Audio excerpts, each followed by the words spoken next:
ये कैसा शिवलिंग है? हकीकत है या कोई ख्वाब? ऐसा शिवलिंग मैंने अपने ज़िंदगी में कभी नहीं देखा था। बहुत खूबसूरत था, अलौकिक था। अलग अलग डिज़ाइंस मुझे सपने में दिख रहे, ऐसे फील होने लगा था। शायद मैं कोई ख्वाब देख रहा था। ऐसा कुछ नहीं है दोस्तों, ये हकीकत है जो आज मैं आपको इस व्लॉग के द्वारा दिखाने वाला हूँ। ये एक ऐसी जगह है जो हज़ारों सालों से इस पहाड़ में छुपी हुई है। एक ऐसा मंदिर जो आपने ना कभी देखा ना कभी सुना होगा। पुराने ज़माने में ऐसे पहाड़ों में मंदिर बनाए जाते थे। क्यों? वो आपको इस व्लॉग में देखने मिलेगा। नमस्ते दोस्तों, एक बहुत खूबसूरत से जगह पे आया हूँ। जो लोकेशन है वो है सातारा में, मेरे गांव के पास है। एंड ये मेरी थर्ड टाइम है मैं यहाँ पे आया हूँ।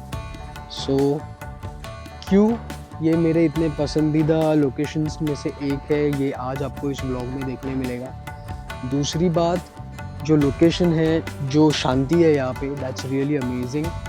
मैं पहाड़ों में हूँ और सातारा में इतने ऊंचे पहाड़ नहीं है। जैसे कि राजगढ़ है, रायगढ़ है, इट्स नॉट लाइक दैट।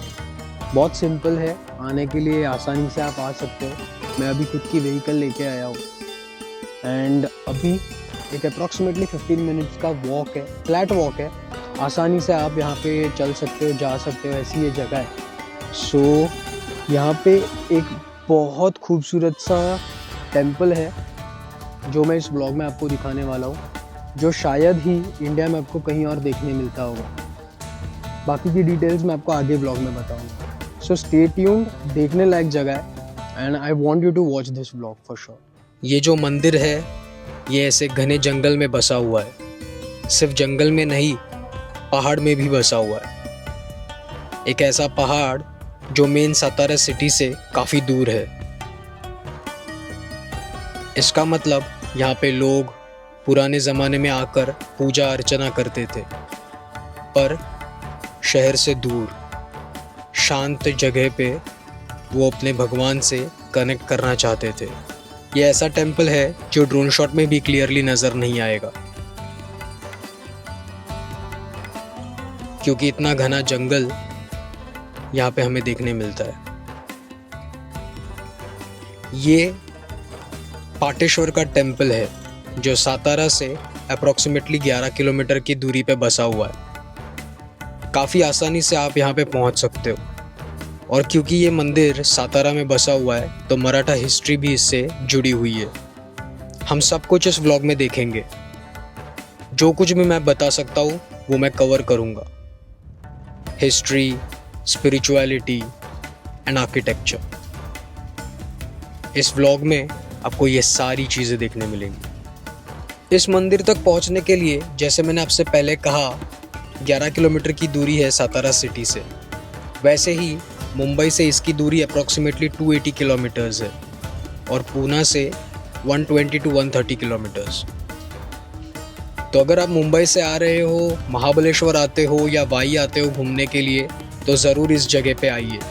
यहाँ पर कार पार्किंग करने के बाद छोटा सा ट्रैक है।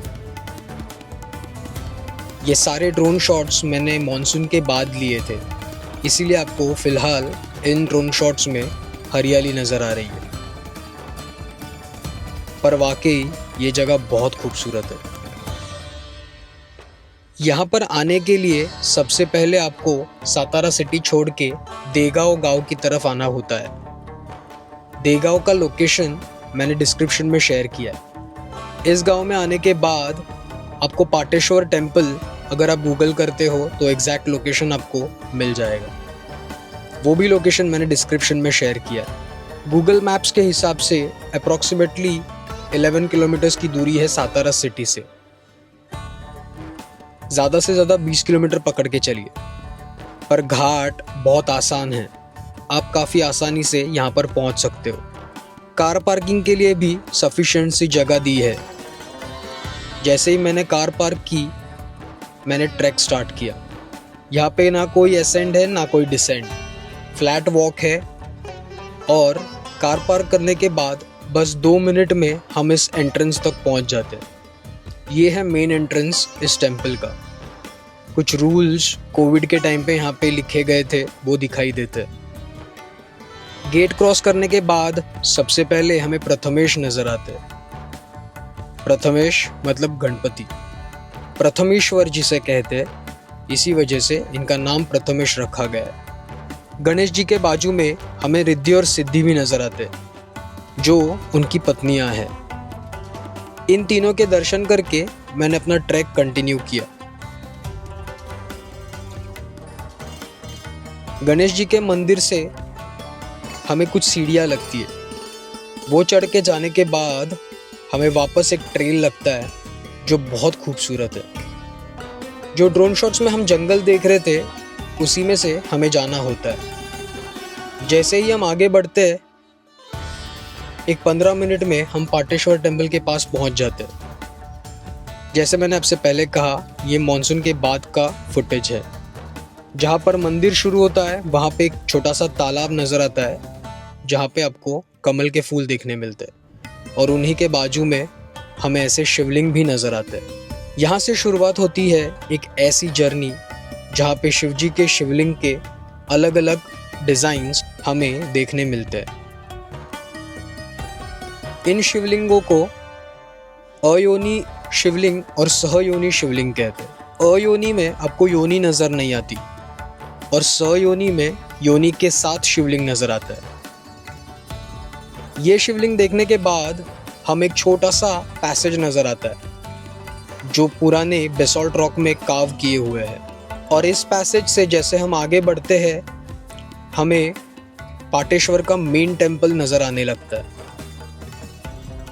ये पैसेज ख़त्म होते ही मेन एंट्रेंस हमें दिखाई देता है। इस पैसेज में भी हमें कुछ मूर्तियाँ नज़र आती है, कहीं पर शिवलिंग तो कहीं पे ये मूर्तियाँ हमें दिखाई देती है।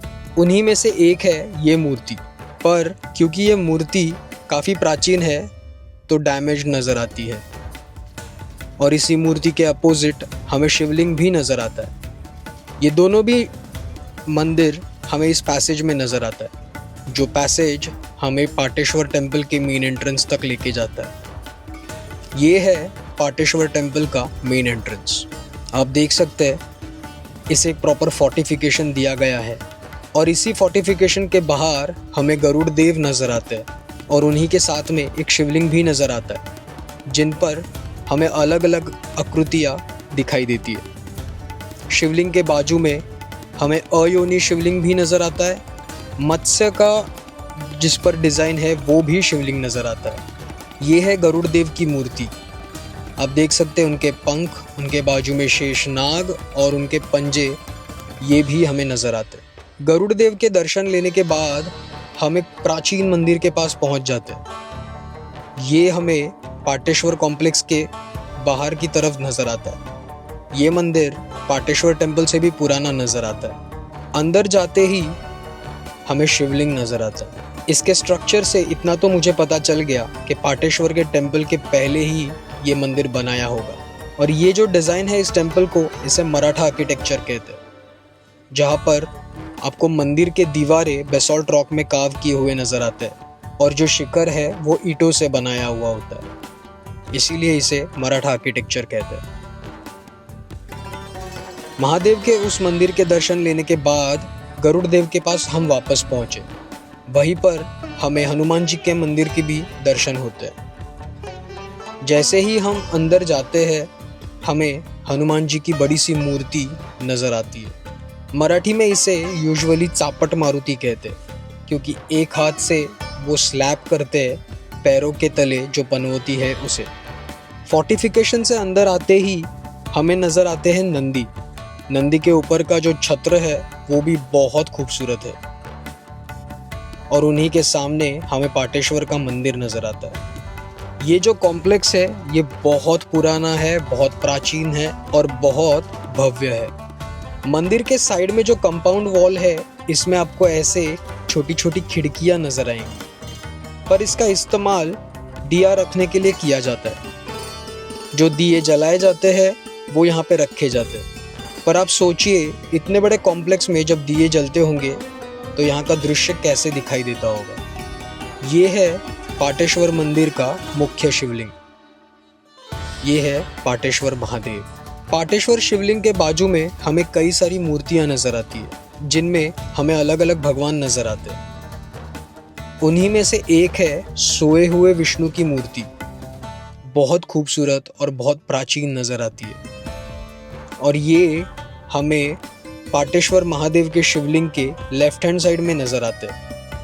राइट हैंड साइड में हमें गणेशानी या फिर विनायक की मूर्ति नजर आती है। ये है फीमेल वर्जन गणपति का। इनका रेफरेंस हमें स्कंद पुराण में नजर आता है, जो 64 योगिनी है उन्हीं में से एक माना जाता है। ज़्यादा डिटेल्स इसके बारे में मुझे नहीं मिलती, पर इस रूप का भी कोई इम्पोर्टेंस होगा, ज़रूर होगा। पाटेश्वर टेम्पल के कॉम्प्लेक्स में हमें कई सारे और मंदिर नज़र आते हैं। उन्हीं में से एक ये है। ये सारी मूर्तियाँ काफ़ी प्राचीन हमें नज़र आती है।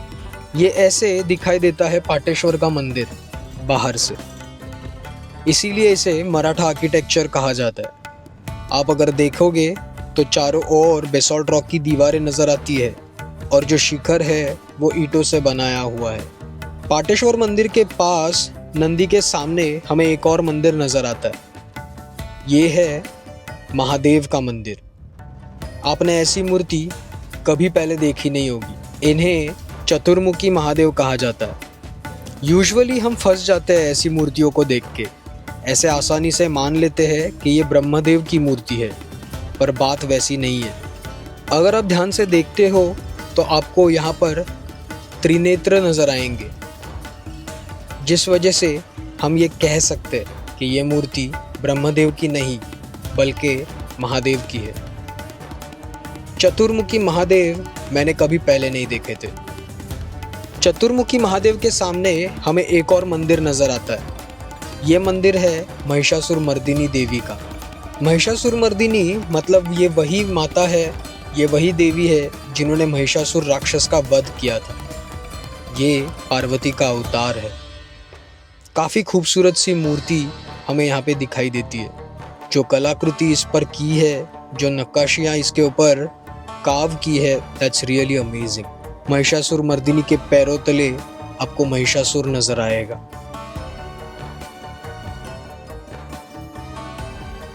नंदी, जैसे मैंने आपसे पहले कहा, बहुत खूबसूरत है। नंदी पर से आसानी से आंखें हटती नहीं है, इतना खूबसूरत है। जब मैं मंदिर के प्रदक्षिणा कर रहा था तब मेरा ध्यान गया गोमुख पर। जो शिवलिंग से बाहर पानी आता है वहाँ पर गोमुख बना है और इस गोमुख पे आपको छोटा सा शिवलिंग भी नज़र आएगा। इतनी बारीकी से डिटेल्स यहाँ पे आपको देखोगे तो देखने मिलेंगी। ये है पीछे के ओर बसा हुआ शेषनाग का मंदिर। मंदिर तो नहीं कह सकते, पर मूर्ति ज़रूर नज़र आती है। क्योंकि ये महादेव का मंदिर है तो यहाँ पे शेषनाग के भी पूजा की जाती है। पीछे से ये कंपाउंड ऐसे दिखाई देता है। जो हमने शुरुआत में देखा, दिया रखने के लिए जो जगह थी, जैसे सामने है वैसे ही हमें पीछे की ओर भी नज़र आती है। तो ये था पाटेश्वर का टेम्पल। अब इस कॉम्प्लेक्स में हमें और भी कुछ मंदिर नज़र आएंगे जो आपके होश उड़ाएंगे। एंट्रेंस के पास आपको एक और मंदिर नज़र आता है, एक और शिवालय नज़र आता है। आप अगर मेरे हाइट के साथ इसे कंपेयर करते हो तो आपको पता चल जाएगा कि कितना बड़ा शिवलिंग है। ये है ड्रोन शॉट पाटेश्वर के टेम्पल का।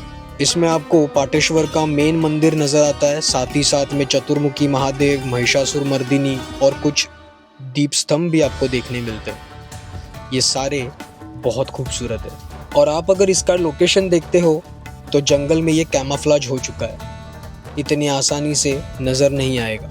मैं इतना ही कहूँगा, जो अब तक देखा वो ट्रेलर था, पिक्चर अभी बाकी है। पाटेश्वर के टेम्पल से थोड़ा सा आगे चल के आते ही हमें एक तालाब नज़र आता है। ये तालाब प्राचीन समय में यहाँ के महादेव की पूजा करने के लिए जो पानी इस्तेमाल किया जाता था वो इसी तालाब में से लिया जाता होगा, पर आज क्योंकि ये यूज़ में नहीं है तो हमें ये पानी थोड़ा सा गंदा नज़र आता है। यहीं पर हमें अति प्राचीन ऐसा नंदी नज़र आता है। इनके टेक्सचर से पता चलता है कि कितना पुराना ये नंदी होगा और नंदी की नज़र उनके भगवान पे है।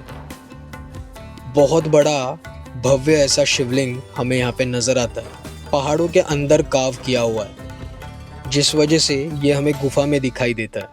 क्योंकि अभी मॉनसून हो चुका है तो काफ़ी पानी अंदर इकट्ठा हुआ है, जिस वजह से मेंढक बहुत है अंदर। मैंने इनके बाहर से ही दर्शन लिए और बाजू के केव्स और टेम्पल्स एक्सप्लोर करने लगा। नंदी के पास में हमें हनुमान जी भी नज़र आते हैं। ये पुरानी मूर्ति होगी जिसे स्थापित किया होगा इस दीवार में। यहाँ पर ऐसे 4 केव्स है और ये चारों भी केव्स शिवालय है। यहाँ पर महादेव के शिवलिंग आपको नज़र आएंगे। इस केव में भी आपको भव्य ऐसा शिवलिंग नज़र आएगा। अगर आप किसी इंसान के साथ इसे कंपेयर करने जाए तो आप देख सकते हैं इसकी भव्यता कितनी है। इसी गुफा में आपको नवग्रह के मूर्तियाँ भी नज़र आएंगी। अगर आप ध्यान से देखते हो तो ये 9 स्टैचूज नवग्रह को रिजेंबल करते हैं। मतलब साइंस ने जब 9 प्लैनेट्स ढूंढे थे उसके पहले सनातन धर्म को ये मालूम थे। और इन केव्स के सामने हमें एक और मंदिर नज़र आता है, ये भी हम आगे देखेंगे। केव्स के सामने एक मंदिर है और इस मंदिर के सामने हमें एक स्तंभ दिखाई देता है। इनका अर्थ क्या है नहीं मालूम, पर ऐसे स्तंभ पुराने ज़माने में दिए रखने के लिए या फिर छत को सपोर्ट देने के लिए बनाए जाते थे। ये जो मंदिर है ये भी प्राचीन है। ये जो मंदिर हमें सामने नज़र आ रहा है ये है अग्निवृषभ का मंदिर, जिसे अग्निवृष या फिर अग्निवृषभ भी कहा जाता है। इनकी मूर्ति अगर आप देखोगे तो चौंक जाओगे। जैसे ही आप मंदिर के अंदर एंटर करते हो आपको सामने दिखाई देते हैं 2 अलग अलग चेहरे। एक में मानवी रूप नज़र आता है तो दूसरे में वृषभ रूप। इस मूर्ति में आपको 4 सिंग, 3 पैर, 2 मस्तक, एक मानवी और एक वृषभ का और 7 हाथ नज़र आएंगे। ये हो गई सामने से दिखने वाली रचना। पर जब आप साइड से देखोगे तब आपको वृषभ का स्ट्रक्चर भी नज़र आएगा। ये सारा डिस्क्रिप्शन हमें ऋग्वेद में देखने मिलता है।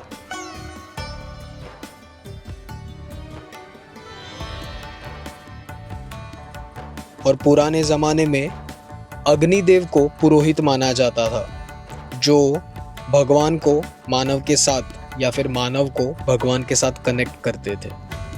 और इसीलिए उनका मंदिर यहाँ पे हमें नज़र आता है। उनके इस मूर्ति के बाजू में हमें और कुछ मूर्तियाँ नज़र आती है, पर काफ़ी माइन्यूट डिटेल्स के साथ इन मूर्तियों को कार्व किया गया है।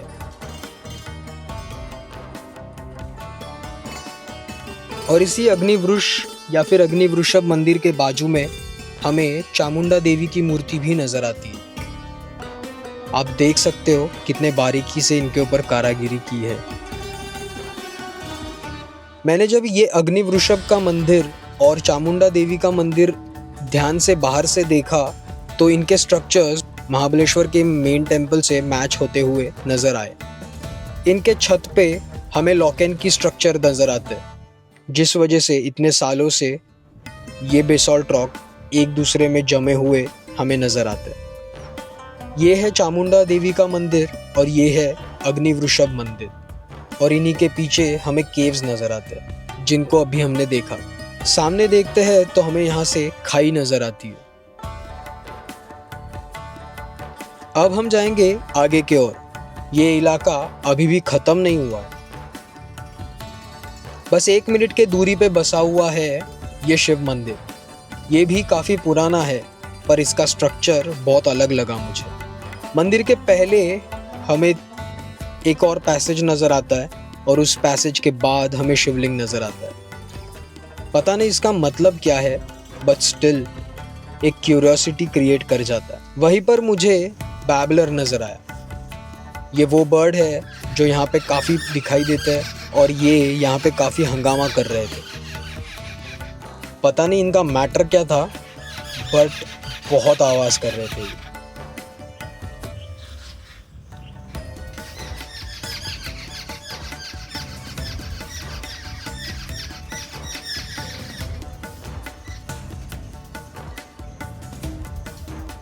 अग्निवृक्ष के मंदिर देखने के बाद, चामुंडा मंदिर देखने के बाद हमें शिव मंदिर नज़र आता है। शिव मंदिर से आगे आते ही और एक कॉम्प्लेक्स नज़र आता है। ये कॉम्प्लेक्स आप ज़रूर देखिए, ये पूरे व्लॉग का इम्पॉर्टेंट पोर्शन है।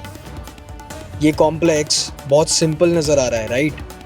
आप देख सकते हैं इस ड्रोन फुटेज में ये पहाड़ के अंदर कार्व किया गया है। इस कॉम्प्लेक्स के पास आते ही सबसे पहले हमें नज़र आता है दीप स्तंभ। ये जो दीप स्तंभ है ये काफ़ी पुराना है। सामने से दीप स्तंभ तो नज़र आता है, पर पीछे की ओर सब कुछ गिर चुका है। इस दीप स्तंभ के सामने हमें मेन एंट्रेंस नज़र आता है और यहाँ पर भी हमें खूबसूरत सा नंदी नज़र आता है। ये नंदी रिसेंटली बनाया होगा। अगर मैं इस मंदिर को कंपेयर करूँ नंदी के साथ, तो मंदिर का कंपाउंड और मंदिर काफ़ी पुराने नज़र आते हैं, पर यह नंदी बहुत नया है। मुझे ऐसे लगता है कि पाटेश्वर के नंदी के साथ इस नंदी को भी बनाया होगा। मेन एंट्रेंस से अंदर आते ही जैसे ही हम इस कॉम्प्लेक्स के अंदर पहुंच जाते हैं, हमें दो अलग तरीके के शिवलिंग नज़र आते हैं। ये है सिंहासन पे रखा हुआ चतुर्मुखी शिवलिंग। आप देख सकते हैं शिवलिंग पर चारों ओर आपको मुख नज़र आएंगे और इसी चतुर्मुखी शिवलिंग के सामने आपको कुंभेश्वर शिवलिंग भी नज़र आएंगे। जो कुंभ होता है उस कुंभ के डिज़ाइन में ये शिवलिंग बनाए हुए हैं। तो ये है कुंभेश्वर शिवलिंग और चतुर्मुखी शिवलिंग। एंट्रेंस के बाद आपको लेफ्ट हैंड साइड में, सेंटर में और राइट हैंड साइड में 3 अलग अलग कमरे नज़र आएंगे। इन कमरों के अंदर और भी सरप्राइजिंग कुछ आपको देखने मिलेगा जो आपने पूरे हिंदुस्तान में कहीं नहीं देखा होगा। ये है एंटर करते ही लेफ्ट हैंड साइड का कमरा। ये भी बेसॉल्ट रॉक में बना हुआ है, पर इनमें अलग अलग शिवलिंग आपको नज़र आएंगे। ये शिवलिंग सिर्फ अलग अलग नहीं है, इनके डिज़ाइंस भी अलग अलग है। सहयोनी और अयोनी के साथ ये डिज़ाइन किए गए शिवलिंग आपको अचंभित करते हैं। ये जो शिवलिंग है ये मुझे काफ़ी यूनिक लगा। यहाँ पर आप अगर ध्यान से देखते हो तो एक ही योनि पर आपको कई सारे अयोनी शिवलिंग नज़र आएंगे। आप अगर इस शिवलिंग को देखते हो गौर से तो आपको दिखाई देगा कितने अलग तरीके से इस शिवलिंग को बनाया हुआ है। ये छोटे छोटे शिवलिंग सहस्त्रलिंग का प्रतीक है। अभी हम लेफ्ट हैंड साइड के कमरे से निकल के राइट हैंड साइड के कमरे में जाएंगे। यहाँ पर भी हमें अति प्राचीन ऐसे शिवलिंग नज़र आते हैं। आप देख सकते हैं किस तरीके के शिवलिंग है ये। जो डिज़ाइन है बहुत यूनिक है। इनका शास्त्र से क्या रिलेशन है मुझे नहीं पता, पर देखने के बाद मैं अचंभित हुआ हूँ। ये तीसरी बार मैं यहाँ पे आया हूँ और तीसरी बार मैं ऐसे ही फील कर रहा हूँ कि ये मैं पहली बार देख रहा हूँ। सहयोनी शिवलिंग के ऊपर आपको अयोनी शिवलिंग दिखाई देंगे। आप देख सकते हैं किस तरीके से ये बनाए होंगे उस ज़माने में। क्या क्रिएटिविटी होगी, क्या शास्त्र होगा, ये कोई भी जवाब आपको यहाँ पे मिलते नहीं है।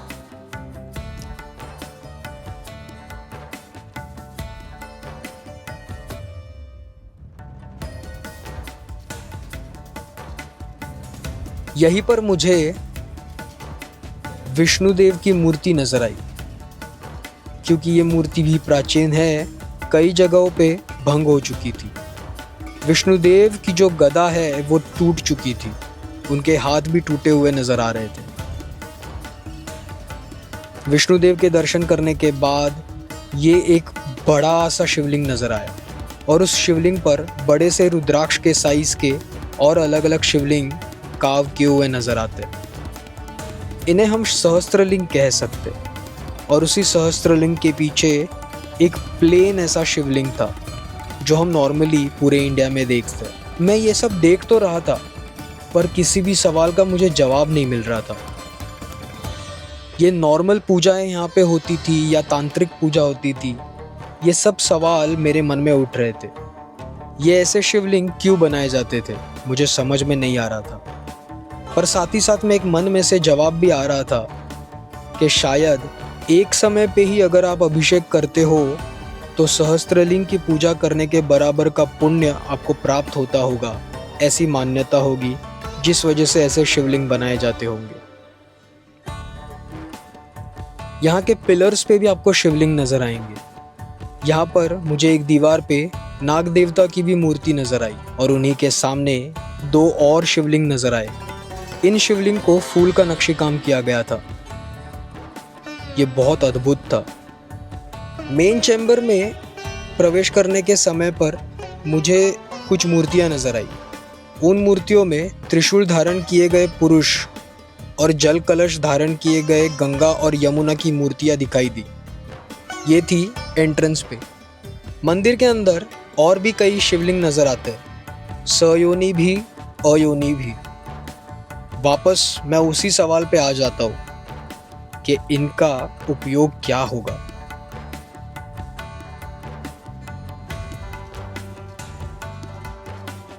उसी समय मैंने एक चीज नोटिस की। इस मंदिर के सामने तीनों दीवारों पे सहस्त्रलिंग एक फ्रेम में कार्व किए हुए नजर आते हैं। ये फ्रेम बेसॉल्ट रॉक का है। विष्णुदेव की मूर्ति है और उन्हीं के बाजू में और नीचे सहस्त्रलिंग के दर्शन हमें होते हैं। ये अलग अलग शिवलिंग, ये सहस्त्रलिंग, ये विष्णु जी की मूर्ति।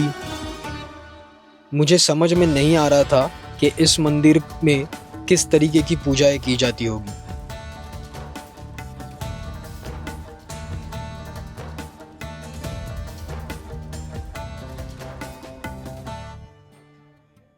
इस मंदिर को 4 पिलर्स है, उसमें से 2 के ऊपर बहुत ब्यूटीफुली कार्व्ड हमें डिजाइन्स दिखते हैं, जिनमें भी शिवलिंग है, साथ ही साथ में नाग देवता भी है।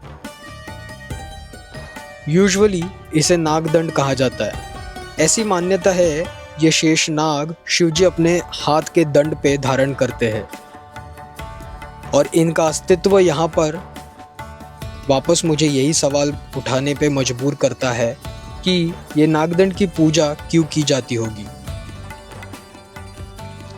ऐसे नागदंड हमें शास्त्र में नज़र तो आते हैं, पर इनकी मूर्ति कहीं पर भी नज़र नहीं आती। सिर्फ पाटेश्वर के इस मंदिर के पास हमें दिखाई देते हैं।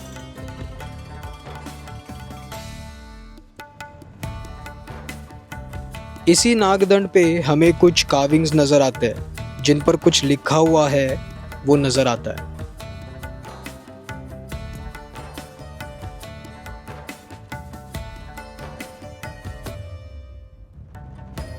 ये जो शिवलिंग है ये किसी को भी चकित कर देगा। ऐसा डिज़ाइन, ऐसा नज़ारा ये हमने कहीं और हिंदुस्तान में देखा नहीं है। बहुत रेयरली ऐसे मंदिर हमें देखने मिलते हैं और इसीलिए पाटेश्वर का ये मंदिर हमें सरप्राइज़ करता है, एक्साइट करता है और यहाँ की हिस्ट्री जानने के लिए मजबूर करता है। इस मंदिर के बारे में बहुत सारी चीज़ें आज भी रहस्य है। पता नहीं ये रहस्य कब खुलेगा।